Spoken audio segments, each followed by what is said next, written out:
So Kris Dalziel in the house, the man, the myth, the legend.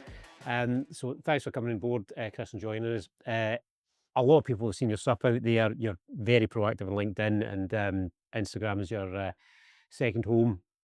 We're up here in one of Chris's refurbs, who embarrasses me with his standards. So this is what you don't get in Ayrshire. You have to come to Glasgow to get this bling. But Kris is obviously an investor, trader, does a lot of sourcing, and in a really, really infinite time frame, you've just fucking knocked it out of the park. So probably the most proactive guy that I can think of on the scene right now. So we're glad to have you, Kris. And we're not naive, or we've got a big community ourselves, but and a lot of us, Matt, David, are all really active. But the stuff you're pulling off is industrial scale. So I know you've got a big Providence story as well, but I think a lot of people will just look at you. And I met a guy yesterday. I was at a networking event in Ayr, and he's young guy. And I was actually talking about you a lot. And saying nice things about you as well, which it doesn't have to be true. I thought it was just the thing I would say. But he had all those questions, so how do you get started in sourcing, right? But where am I going to find investors? And I'm thinking I should draft Kris in here. I just get him on WhatsApp. And I think people looking at what you're doing, Kris, is there's so many ponderables, like where's he getting the money from, right? How can he find all these investors or buy his deals? Where's he getting the deals from, right? And it's quite glib to say you're active on LinkedIn or you build good relationships with estate agents. Yeah. That might be true, but it's deeper than that, because everybody's trying to do that stuff. So maybe you could share with us just like some of the stuff you're doing day to day. I don't know, like this week hasn't been your greatest week, but It's been a shocker of a week this week, to be honest with you. So we've had some issues on deals with source, but not every deal goes smooth, as you know. But at the end of the day, it's property. Nothing goes right. So you just need to deal with it and move on. Like, the house is bought. It's not like we've bought a kettle and we can go and take it back down to the shop and pay back. We can't just go and give the fucking title deeds to the lawyers and say refund. fancy. So you just need to deal with it. But as a lot, property is obviously hard, as you know. But for me, like, working in an office was harder. I've got ants in my pants all the time. I like being out and about. Yeah. And that's probably how I've managed to do decent, because in my previous jobs I did sales, pretty hardcore sales. So I was a holiday rep back in the day for Club 1830, which was very sales targeted. And then I worked in like call centres, Yellow Pages, selling like cold calling for selling websites and things like that. And I used to think I hated sales, but I just think I'm maybe not selling the right thing. Yeah. So now that I'm doing like we were talking off camera, and I was saying like how I was pretty slow at the start because I was buying turnkeys and just like your money doesn't go far. And when I found out about you can buy stuff at discount and refinance at higher value and then you can go again, I felt like I'd been red pilled in the Matrix a bit. Yeah. So I felt like I need to make up for lost time. But when I'm looking at investors, for example, like when you're selling them deals and stuff like that I'm giving investors stuff I'd buy as well. So I think like you're selling an investment to someone in that fucking plumbing and drains cover for British Gas or a boldface entry in the Yellow Pages, you're actually selling something that you believe in. Yeah. So I think that helps go a long way. But there's been instances as well where I've stepped in and bought deals for people like that have pulled out that I've actually sourced to, and then they'll jump in and buy the next deal, which is sometimes worse because they maybe think, oh, he's went and put his money, or lack of money, where his mouth is. Yeah. And then try to be easy to deal with as well. So like, say yourselves, if yous come, I'll go, like, for example, Matt can put a deal in the group and I'll go, I've got someone in mind for that, and then we can get a deal done in minutes. Totally, aye. Honestly, the Mabo one, you'd send it to me within about 10 minutes. I'd send the fee. Yeah. So I'm trying to build a reputation of being easy to deal with. Stuff doesn't fall through. If it doesn't go smooth, like, you deal with it and move on, and then we'll get on the next deal. Yeah, and what I've noticed about you, Kris, is you're not always looking for unicorns either. It doesn't have to be 25% discount, Yeah. all my money back out guaranteed at the far end of it. You look at stuff that just works in the long term. So I just bought one in Brecon there that an investor pulled out of. So it was a week before completion. And I'm living in Newcastle, so I don't want to burn any bridges up here. So it was with David Stewart I'd co-sourced the deal with. And the investor pulled out a week before completion. So I said to the investor, like, your broker's let you down a bit, because he had home reports, but he didn't exit to the lender who paralleled out this home report for the guy that done it, because your end value's there. You just need that surveyor out to do it. Yeah. And I'm looking at numbers, and it was like 90 grand home report, 67.5 purchase. It leaves about 10 grand in, but it's a fully renovated house. And I'm just thinking to myself, 750 a month, 800 rent. So as I bought it, I stepped in and bought it because it saves that relationship with David, and Yeah. it saves his relationship with the seller, because you know yourself when you're running these ads and you've maybe got 10, 15 reviews. one-star review can really kill you. Yeah. But what annoyed me with that investor is it's just like he's not thinking of the consequences for the seller, because her husband worked offshore, so he had to complete by a certain date or the house move was off. So some investors don't really care sometimes with that. They're just like, oh, fuck it, like it's not my problem. But I'm always thinking, like, how can you get that? And like you said, I'm thinking, right, that's probably what 380, 400 cash flow a month, solid asset there. And I'm at a stage now where I've got enough in my portfolio where I can afford to leave stuff in. So Yeah. I look for quality units, or if I'm buying a bigger unit, for example, the big one in Aberdeen, I'm trying to get a bunch of cheaper stuff to kind of de-risk up there as well. So I mean, I leave money in deals. I've left 15, 20 grand in deals. I'm buying turnkeys down in Newcastle and stuff like that. I'm buying a turnkey just now. It's 72. I'll be all in for probably 80 with my stamp duty, solicitor fees, bridging. It's probably worth 105, 110, but I'll be getting 850 a month rent. So you're leaving money in, obviously, because you're using bridging. You've got arrangement fees, you've got broker fees on the way in, broker fees on the way out. But I just look at it and, like, anybody I speak to who's down the line, don't say, I'm so glad I left that deal because it left £600 more into Just the doesn't deal. matter. Aye, everybody I speak to say, I wish I bought more. So I'm just trying to Move up, but you all seem to have a home for something. So I mean, I'm guessing that you've got a big bank of investors now, Chris, and a lot of people are interested in how to get that, and your credibility is strong because you're only bringing stuff that works, not shit stock. But that's been something that's been garnered over a 2-year window, just putting yourself out there on socials and doing the hard miles. Yeah, one of my first ever deals was, I think my first ever deal was with Matt. So I'd managed to get an investor for LinkedIn, and then Matt had a deal, and I said to him, like, we'll match up, and then I think we've done like 10 with this investor. Yeah. So it's just things like that. So it's like you team up with someone, you're both getting paid, and then obviously that's now opening up another area, because Hoyk's only an hour and a half for me. But it's a lot of the time, like, people that, like, you see it quite a lot, people are trying to suck the most amount of money out of deals, and they're greedy and, oh, can you charge a bit more and stuff like that. Whereas I'm just of the mindset of, if someone's got a buy, let's get it off the fucking table. Yeah, move on to the like next one. Do you know what I mean? And it's half the work, and a lot of the time it's like that, isn't it? And you're away. The good thing is as well is, like, if you're like, I'm living in Newcastle, I'm doing so much in Scotland, I don't live there, but it's because I've got trusted people in each pockets. Totally. And then it's like I've done like 43 deals in January, 24 I won this month, so 67 for the year, 108 properties. I've bought and completed 6 so far. I've got 18 in legals. Yeah. And I'm just like, do you know, I'm one person, so I'm just thinking, like, how do I now build this? Because I can't run about with He-Man forever. So I'm trying to think now, how do I leverage others? So I'm starting the lens agency. My first hire's got 30 years experience. A business partner's got 30 years experience. I've kind of tuned in with Kevin for Stirling Property Shop. Yeah. So he's got all the back end support there, because I'm not naive enough to think I can just go and crack on my own. So straight away, we've got a network of 7 staff within that business and decades of experience, even though we're 2 months old.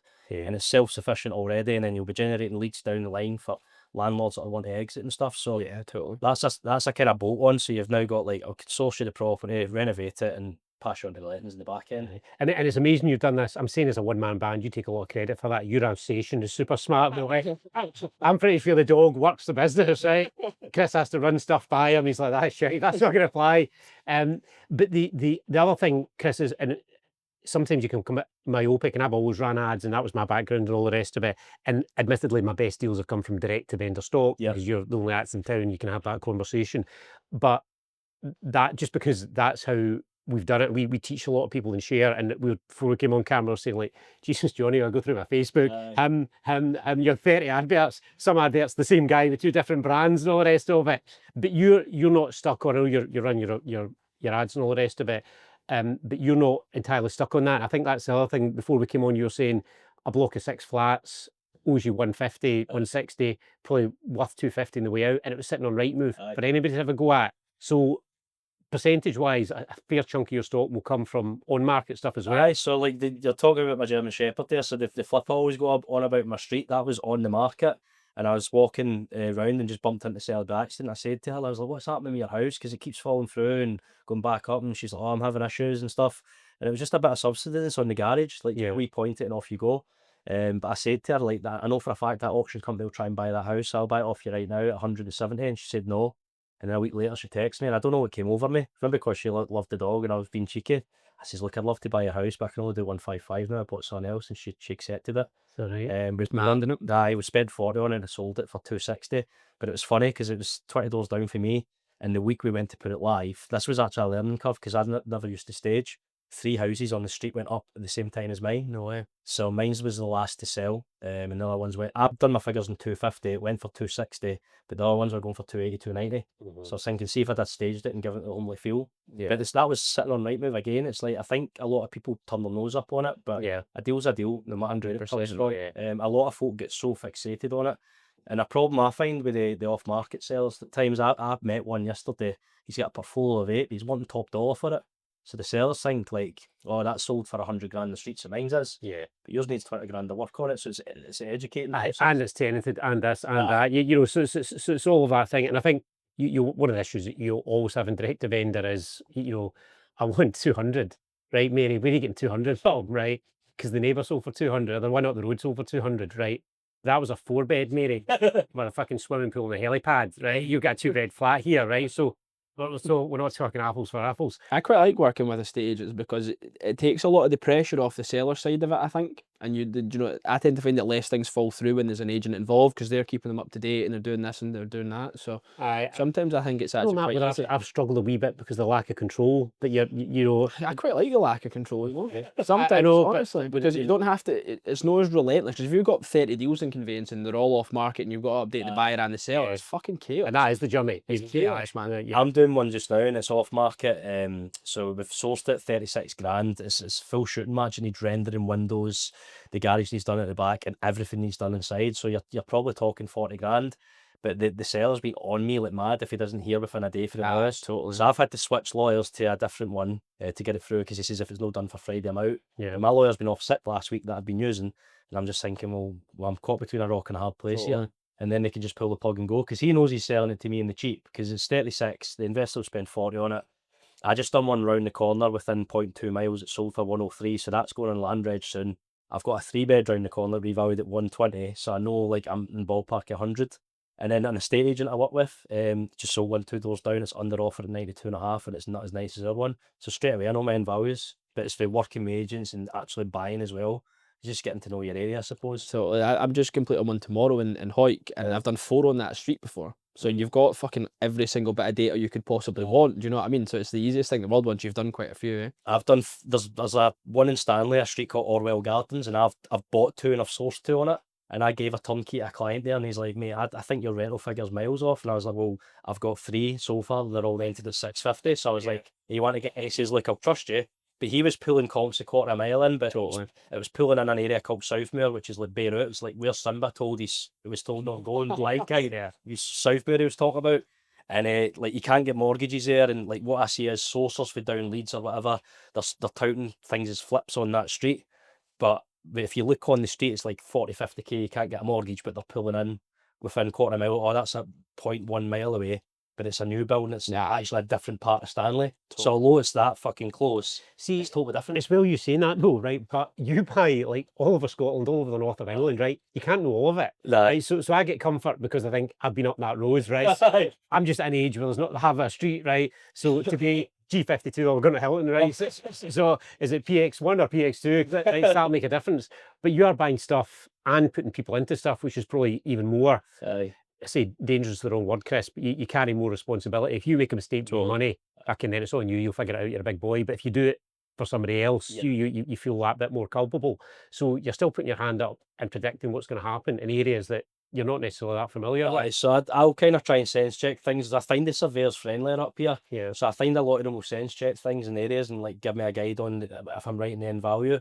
So that's quite handy. Whereas down in England, man, it's like it's ridiculous. I think it's just what mood they wake up in that day to decide that's the value you're getting.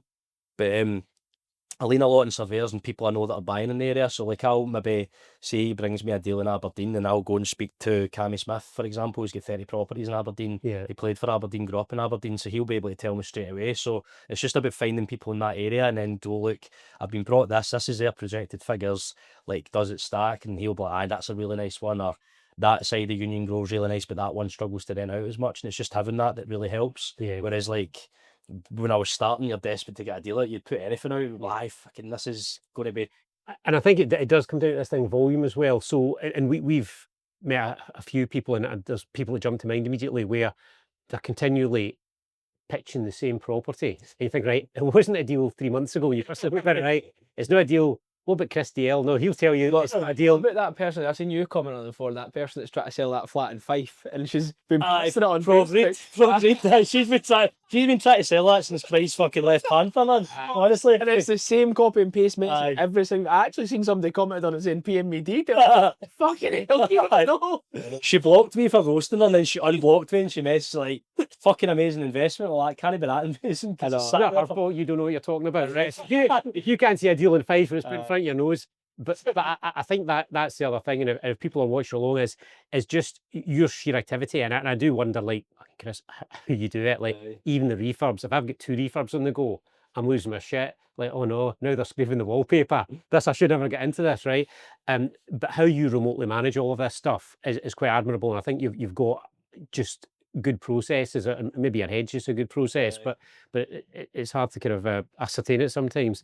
But if people are watching, it's this single deal thing just doesn't work. Yeah. It's fucking volume. The answer's always more, Yeah. you know, including like what would you put out in social, like everything, always, constantly. So you're in my feed all the time, right? And it's all good chat, Yeah. right? But it's never like, oh, there's a surprise, Kris has posted, right? Aye. I'd be like, so if you don't post, I'd be thinking, What's Matt, happened? you think someone's happened to Kris, right? Like, you know, he's lying there, the dog's eating him. It's all over, right?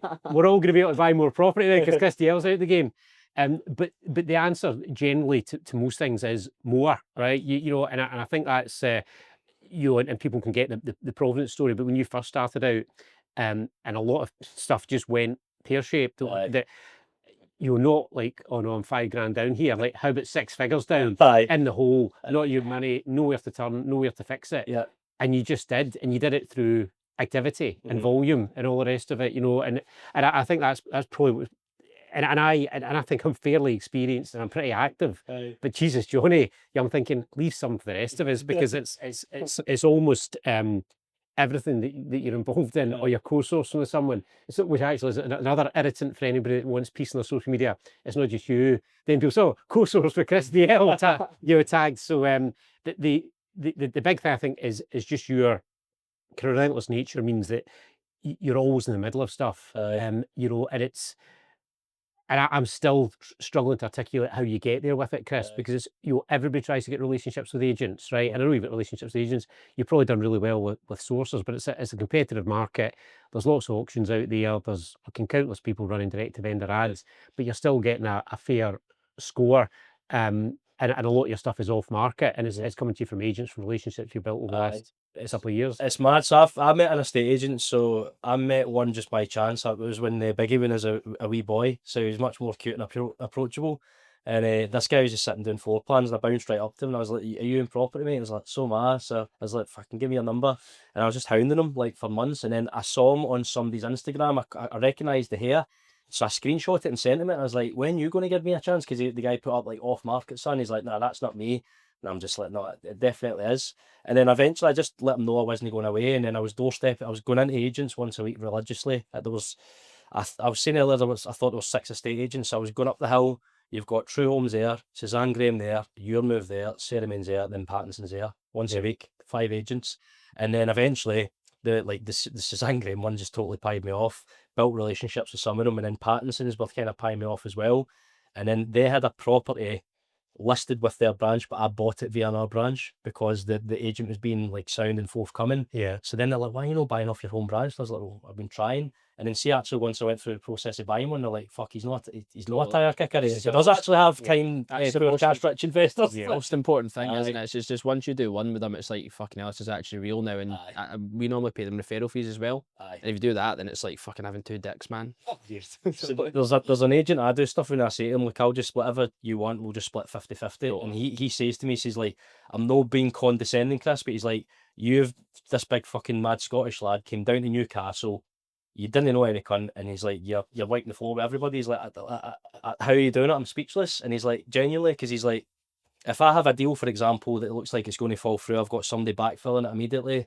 I'll go and have the difficult conversations with him. Yeah. But like most importantly, I don't try and cut him out and go right to the vendor. Aye. And actually, it leads to you getting direct to vendor because he phoned me once and he says, "Here's an address, here's the case safe, on you go. This is the price you want." Like, this is the fee I want. It's magic. So and then he put me right in front of a vendor in concert like a few months ago as well. He's like, I want nothing to do with this unless you sell it half the fee. And he's put me in front of the seller. But he said to the seller, you need a quick sale. I know a guy who buys quick. You won't get asking price for it, but you'll buy it. Yeah. So like through building relationships, you're actually getting more direct to vendor. Yeah, Do you think that's something different about agents down south, or do you think estate agents up here would be prone to that as well? I think some agents up here are quite fucking snobby in it. No, It's everything going to closing, and Yeah. anyway, it's really hard to break in with some agents up here. I've tried with a few, and Yeah. I think the other thing is that for me anyway, and I don't know if this is because there's more houses in the northeast, but it's like, I don't know how many agents you work with, but like, see, in the Borders, for example, I couldn't make a relationship with a couple of agents and that would be me set for deals, because like a lot of the time they've not got that many properties. Yeah. Do you know what I mean? There just isn't that much stock. so I've got on my phone's charging an hour because it's out of Barry, but I've got 105 WhatsApp conversations for today, and a lot of them are for agents and stuff like that as well. So I'll probably get 20-30 properties sent for agents a day.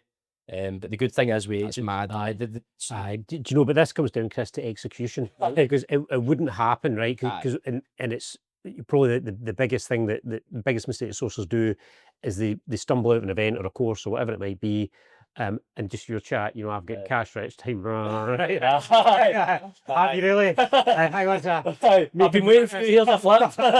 Thank God you called, because I've got all these properties. I had no idea, and now you phone me.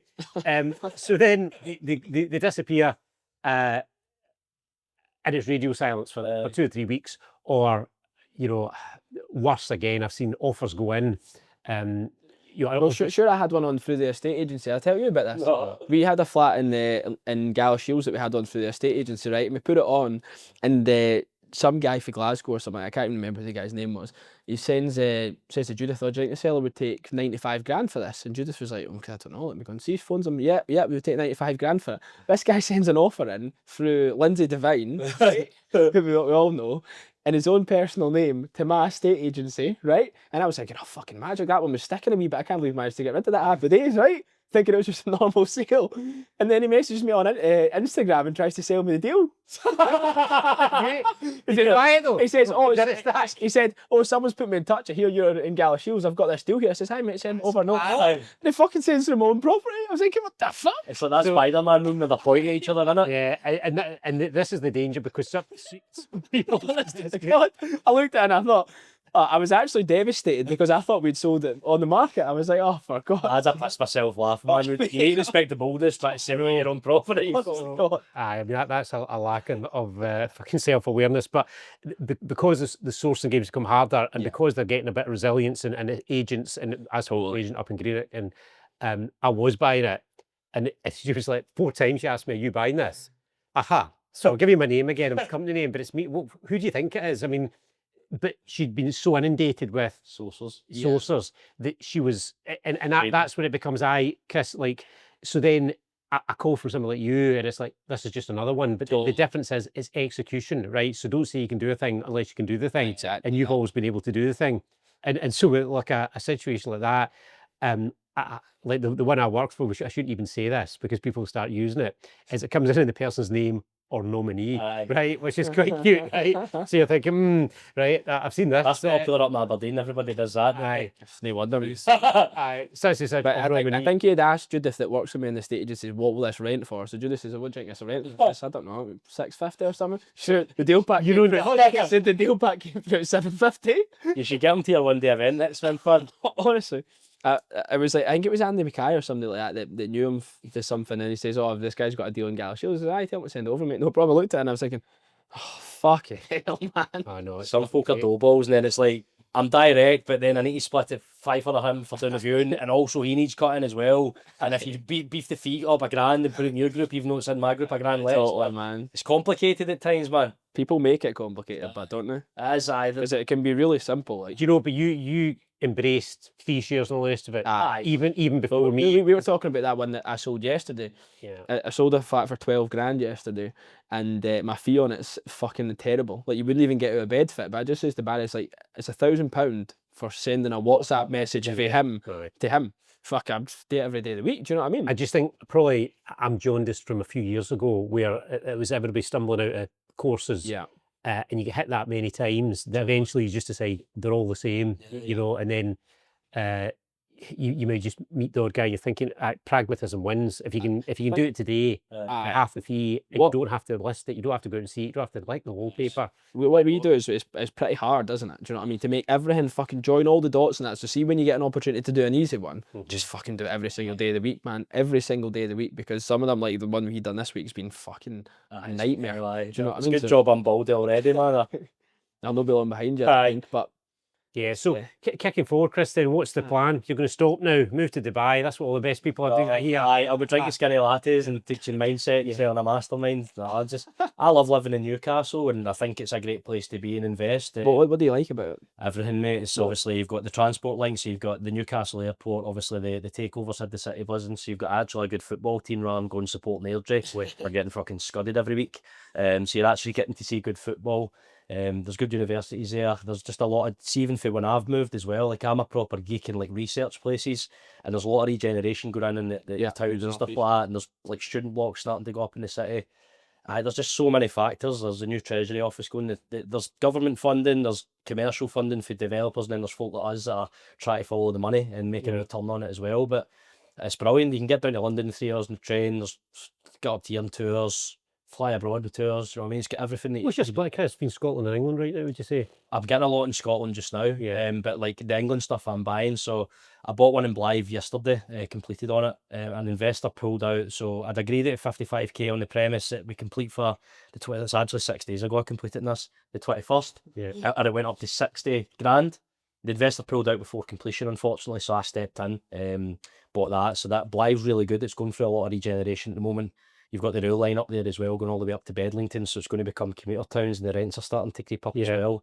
You've also got like the AI data centre that's like a 10 billion investment, and then you've got the wind farmers and stuff. There's honestly so much going on. So I bought that one, 55, 20 grand, I'll revalue at 110. Nice. I can either Airbnb it, my mate's got one round the corner, he revalued at 110, and he gets about 900 net, but I'll probably just stick it and buy it to let. And then I've got the 6 in Chalkwell, and then I've got one in West Denton, which is NE5. I'm doing all this as if you know. Just imagine. We're just West Denton. He's just looking for a percentage. But no, I would say the majority of Newcastle stuff I buy because the rents are starting to creep up, but the deal sourcing down there, I would probably say that the last like month has been heavily Scotland. Yeah, I've seen you put a lot of stuff in like northeast Scotland and all that as well. Eh? I quite like it because I'm getting to grips here, and there's people that actually they're proven now they can handle refurbs and stuff, because that's the hardest thing. Fucking right. They give you the chat, and then it comes to doing the refurb, and it's like, oh fucking Joe can't do it anymore. Totally. Here's Davey, but it's double the price and it's twice as long, and then you're dealing with the shite for the investor. And obviously Aberdeen's notorious for down values as well, and it's tricky to get lending on the sub 75 stuff. So, but I'm buying a few there for myself because I bought that big one in Gordon Street off David Stewart. So I'm going to Airbnb that. If it doesn't work, then it's an HMO. But I'm going to have a 200 odd grand house in Aberdeen, so I need a bunch of cheapies to spread it out. But I quite like it up there as well. It seems to have kind of bottomed out. Like I had a proper geek with researching and stuff. I know people that have bought in 2014 have lost like 100 grand. Do you know, I was actually thinking about Aberdeen last night, Kris, because somebody said, Donald said, drill, baby, drill, right? That could be a kind of global directive, right? It could actually, because I was so convinced that, I know like the oil industry is going up and down and all the rest of it, and that's just cyclical, but there was such a determined move that, this is a whole new thing, it's green energy, that's the way it's going to be. But then you get like a complete fucking isolationist, globalist, whatever, who just thinks we'll chop the world in three. America, China, Russia, everybody else can fucking get taken over or live in servitude. We don't really care. Canada, that'll be mine. Mexico, that's fine. So I don't know where Scotland will end up. Maybe the 58th state or something by the time he's done.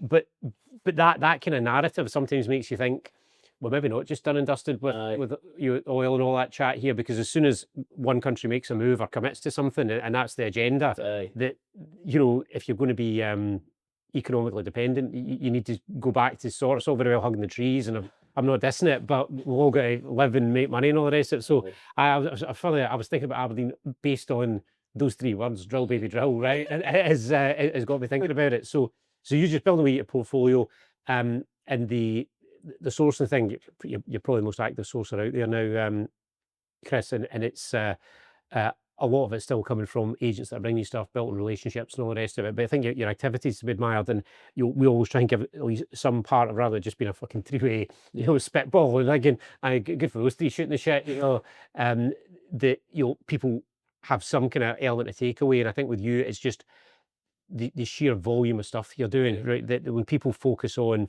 and there's just, as a talk, there's faces and properties that come into mind, which is, you just snap 1 in 5. I've still got this one here in Aaron, right? But if you remember, we talked about this, right? Now, it will work eventually, right? Over maybe a decade span. Where's the drill? The independent nation of Aaron. But if people are just, the answer to almost every question is more.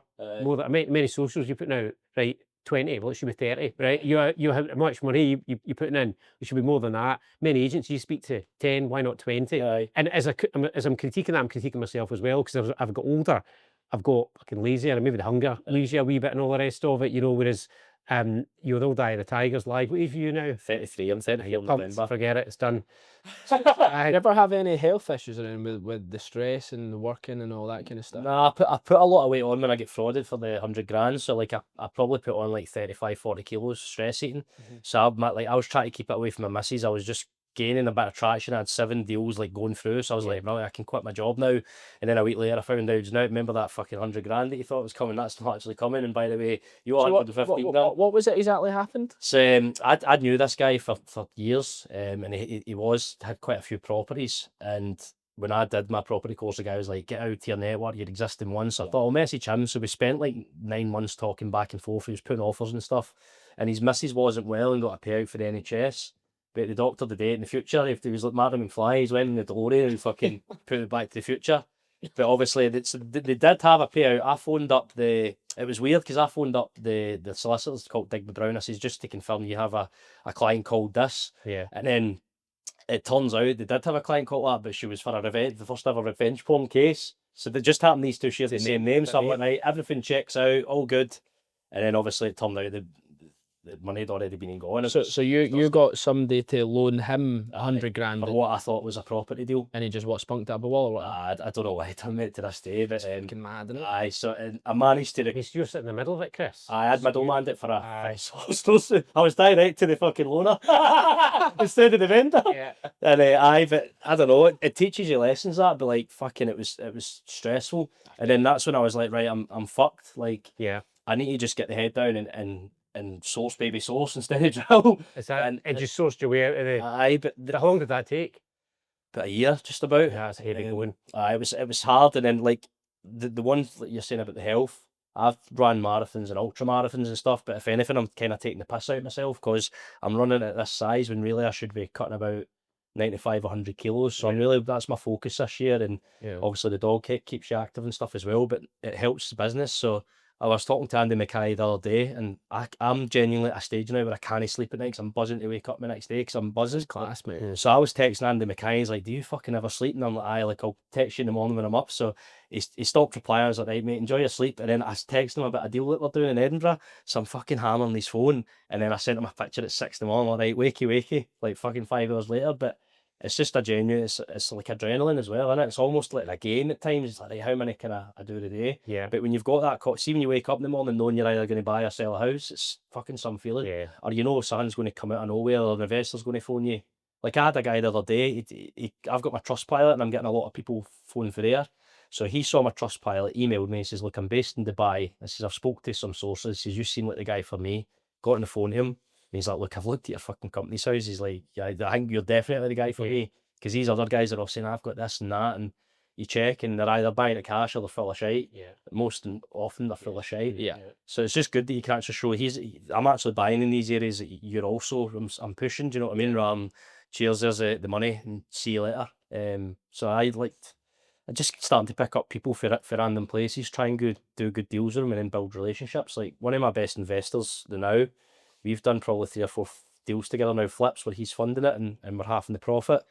I put a video on TikTok, my first ever one, and directed him to Instagram, and he was like, I thought your page was a scam, and I went to your Insta, and then he came up, and then like we've done loads of deals since. So it's class. It's just getting a good relationship. I just think the momentum you've got now, it's just be self-fulfilling, because the more you're actually doing and the more people hear about you, and probably the issue then becomes, one of stock. You just don't have enough for everybody, and you'll just need to pick and choose your spots. You know, and you want to keep most of it for yourself as well. That's what I say. Like, I've got an investor up here, so he's never actually bought a deal off me, but he used to work in accountancy, and he was a senior. Well, he is a senior partner, and I bam him up all the time. So I'm like, when are you going to buy a deal off me and all that? Because he says, I want that you'll buy. Then you send him what you'll buy, and then he'll knock it back. And then you'll go and buy a fucking other deal, and he'll send you the screenshot and number saying, I'd buy something like that. And I'm like, well, you wouldn't, because I said that. So I bam him up. But it's quite funny, because he's like, I've bought 40 houses. And I was like, well, you bought fuck all through me, pal. So you're on a donut. Yeah. But like, almost like you're getting banter with investors, whereas like, see, at the start, I was like falling all over for them all. Like, I'll get you your BMV, this. But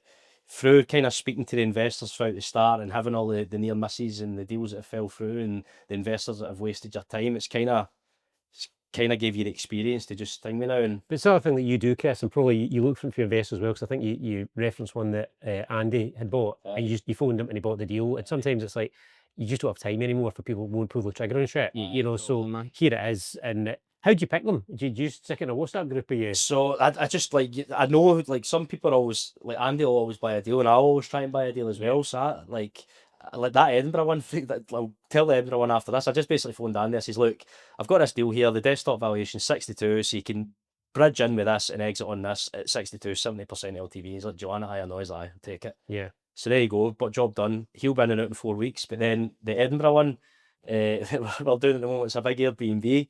And I was texting him, and like, fucking, I just basically said, look, mate, like, you want to do this together? These are the numbers, and this is the projected figures. And then like, I just texted him 2 minutes later saying, right, I hope you're in, because I've just put out legals for us. But it's going to be a belt of a deal. But I'm doing the adverts with Andy just now down the northeast, and we're doing really well. Like, it's funny because he sent me a postcode the other day, and I'm like, Rain Man, I'm like, mate, I've got a house in that fucking street, and I'm valuing it on Friday. 5 Henry Street South in Mutton. I think it was like number 17 that came through. And I was like, because he thought it was a fake postcode. And I was like, no, that's Henry Street South. I've got one in that street. So it's good when you're getting onto sellers and you're giving them the knowledge. And then on tomorrow, when I revalue on that, I can have it on the seller and say, like, your house isn't worth what you think it is, because mine's had a full rent on. This is what it's got. Because they're wanting funny money, like we spoke about earlier. He was wanting like 200 grand, and the ceiling price 85. So I think he saw that swimming pool that you're talking about. That's the deal. It's mental. It's crazy, Kris, but listen, your momentum is fabulous. It's good to watch. Yeah, it is. And in terms of socials and reaching out and all the rest of it, where people find you, or where can they avoid you? Instagram mainly. So I've got obviously my personal one, like Kris Dalziel _property, but I never use that, to be honest. That was just like my profile that I had when I was growing up, and then when I rebranded, I slowly kind of rebranded, and less pictures of me mad weight in Ibiza and chewing my face off, and more property content, you know what I mean? So I don't think it's a good look to investors if my jaw's like a typewriter. My face is on screensaver mode, so we archived it. Like this bit. And then the DL Ventures one, obviously I've kind of built that from scratch, so that seems to be really picking up now, because I'm posting pretty much every day. And I just get up, and I didn't this morning because I'd had a nightmare with the car and stuff. But I just post, what did I do yesterday? Like, I've done this yesterday, and we've done that. And then like the other day, it's just cool as well. Like, my wee nephew asked to come out to work with That was cracking. honestly, that was good, probably one of the happiest things. Because if I was in PwC, he's like, oh, can I come and do a balance sheet with you, Uncle Christopher? Do you know what I mean? Fuck that. As he fuck. So he came out, he was on the phone to investors, he was sending videos to people I work with and stuff like that as well, and he just buzzed. And he was cracking some of the faces was put on that boy's Porsche, and he was giving it large, you know. It's but it's just good to show him as well, but like that's possible, because it's mad. I've came down there and I didn't know anybody, and I've managed to like just forge this network. It's unbelievable, but for total standing start, no money. I was actually at 100 grand in the hole. Yeah. So so what people say I don't have any money. You're right, Kris. Well, I can go you one better. No money, minus I think. I took the minus off on the chase, didn't I? So that was I mean, it's deep. But that's been fabulous. I think people get it. They'll catch you. Kris DL Ventures on DL Ventures, the main one, and LinkedIn. And listen, thanks for taking the time. Cheers, man.